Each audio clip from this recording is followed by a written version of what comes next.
Now, Skye Perryman, president and CEO of Democracy Forward and author of the upcoming book, Ordinary People, Extraordinary Times, and How to Reclaim Your Power, Fight for Freedom, and Reimagine Democracy.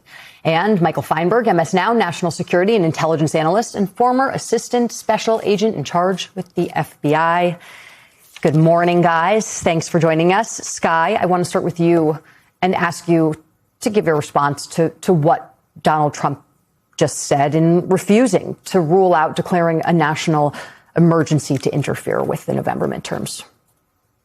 I mean, this is more of the same from Donald Trump. This is more fear mongering. It's more of just him talking and trying to scare people into probably not showing up at the polls, which is what he wants to do. He wants to suppress turnout. What we want every single American in this country to understand is that our Constitution could not be more clear. There is just no role for the president. There is no basis at all for anything he's claiming that he's going to do. If he tries to do it, and he may, we are confident that this will be struck down in the courts. We are confident that even the United States Supreme Court understands the assignment here and understands that under the Constitution, the president has no control over the elections. But more broadly, this is deeply unpopular with the American people. The American people want their neighbors, themselves, and their communities to be able to vote. We understand that our strength in this country is people getting to make choices about their leaders. And so every time he doubles down on this, I think he really is also pushing his party and his allies into greater and greater political trouble. Michael, let's just talk about potential scenarios, how this would play out or not.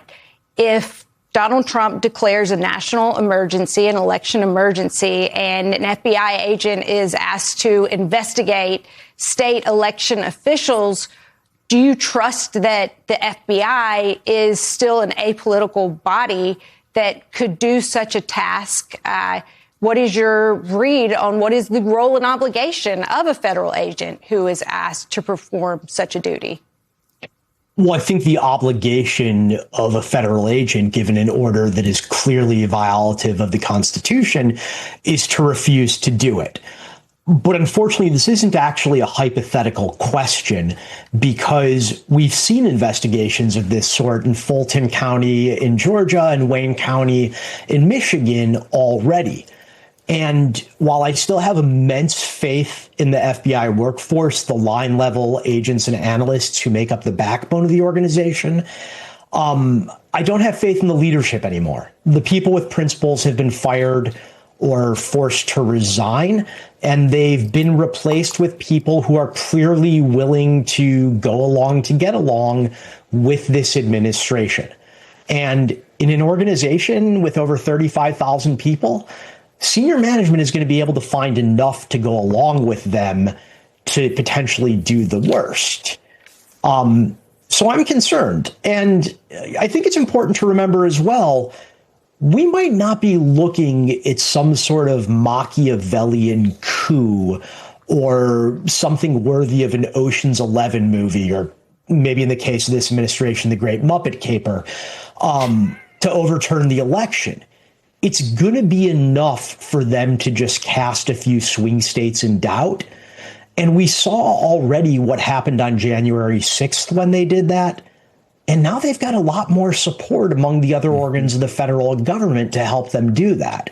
So I think people really need to be on their toes and understand this is probably not going to be an election or an aftermath to an election like anything in our country's history.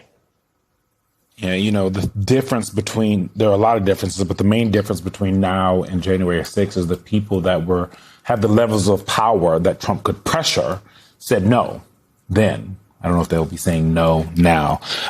Skye, one of the things that has been most concerning, I think, for folks like you who do this work is about how creative the administration has been in trying to get around different laws, no matter what the laws are, but trying to basically pretend as if the president of the United States is allowed to operate with this unitarian executive theory where he is the arbiter of all things.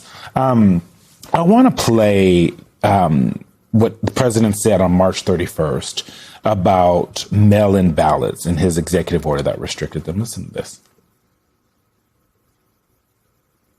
With some great legal minds, they looked at the various documents and everything that was going on, because the cheating on mail-in voting is legendary. It's horrible what's gone on. And it's very clearly covered, very, very clearly. So I think this will help a lot with elections.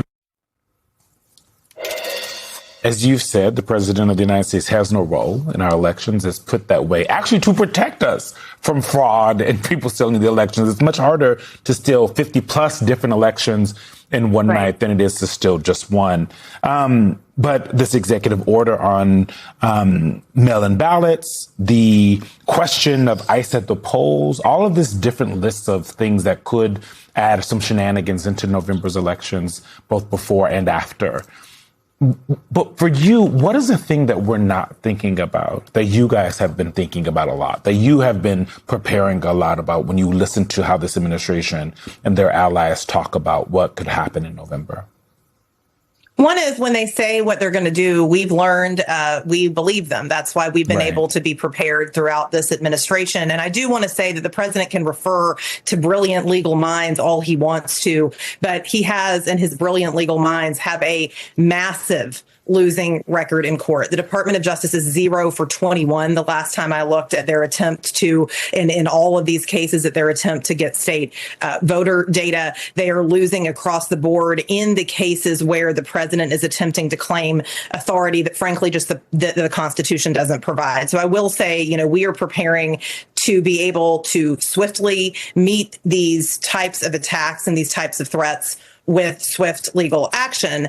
That said, what we are really contemplating, and what the reason that we are spending so much time, not just in the courtroom, but also in communities. One of the reasons we have my book that is coming out to equip ordinary Americans with the tools they need is that this is an administration that really wants to scare people into using their power, into using their voice. They want you to believe that you have no power, that they're going to go rig the election, and so there's no point in even showing up. And so one of the things that we are preparing for, along with so many people across the country, across political backgrounds, is to really be able to equip the American people and to equip people and communities to use their power, to show up, to turn out, and to be ready to cast their ballot, and to be ready to oppose in collective action, if needed, to oppose attempts to undermine the election. So the lawyers are going to be ready. We'll be in court every single day, but people in communities, I believe, will be ready too. We've seen record turnouts across this year, across the country.